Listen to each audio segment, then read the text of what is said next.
Yeah. On replonge dans les systèmes. Unix de Nueté, hein. Le panorama. Écoute ça. C'est X le système signé IBM.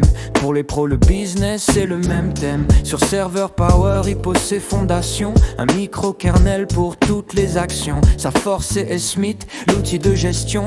Texte ou graphique, il a la solution. Il guide de l'admin, même le débutant. Pour gérer les clusters, c'est le plus puissant. On part à Berkeley pour la famille BSD. Né d'AT&T, le code a bien changé. FreeBSD, NetBSD ou OpenBSD. Des communautés libres pour nous protéger. Sur Intel ou AMD, ils sont partout. La stabilité avant tout, c'est le atout. Depuis 78, l'histoire s'écrit. Un code volontaire qui n'a pas de prix.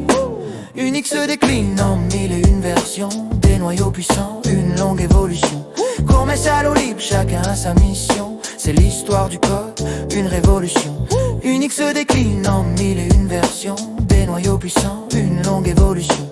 Qu'on met ça à l'eau libre, chacun a sa mission. C'est l'histoire du code, une révolution. Chez Hewlett-Packard, on trouve le HPUX. Basé système V, il gère tous les flux. Sur Paresque ou Itanium, il opère pour les bases de données. C'est un repère. L'admin utilise SAM ou bien SMH. Une interface web pour faire ses tâches. Avec la virtualisation intégrée, c'est un grand standard qui a su durer.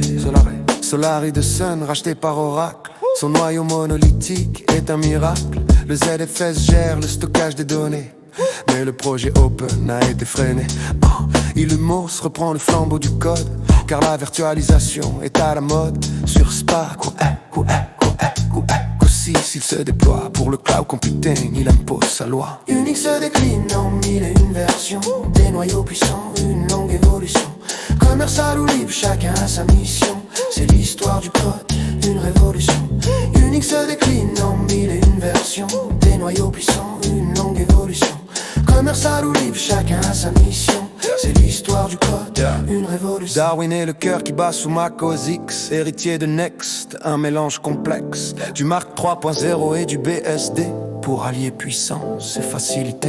Sur les puces ARM ou bien sur PowerPC. Le code source est en partie publié. C'est la base d'Apple, solide et fiable. Une interface douce et très agréable. Tannenbaum a codé Minix pour l'école. Pour comprendre le S, c'est lui qui a le rôle. Un micro-noyau léger, très résistant, inspirant Linux depuis bien longtemps. La version 3 vise la fiabilité. Pour les petits systèmes, c'est la clé. Peu de ressources, mais un code précis. L'éducation reste son plus grand défi. Unix se décline en 1001 versions. Des noyaux puissants, une longue évolution. Commercial ou libre, chacun a sa mission. C'est l'histoire du code, une révolution. Unix se décline en 1001 versions. Des noyaux puissants, une longue évolution.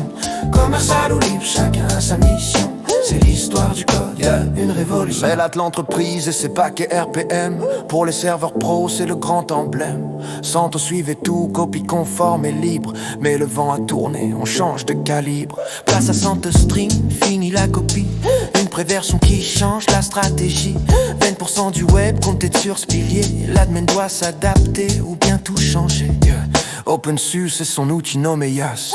De bilan le projet libre est bien plus vaste. Ubuntu rend tout simple avec ses LTS. Canonical avance à toute vitesse. Des paquets d'hub et une communauté. Le monde du libre ne peut s'arrêter.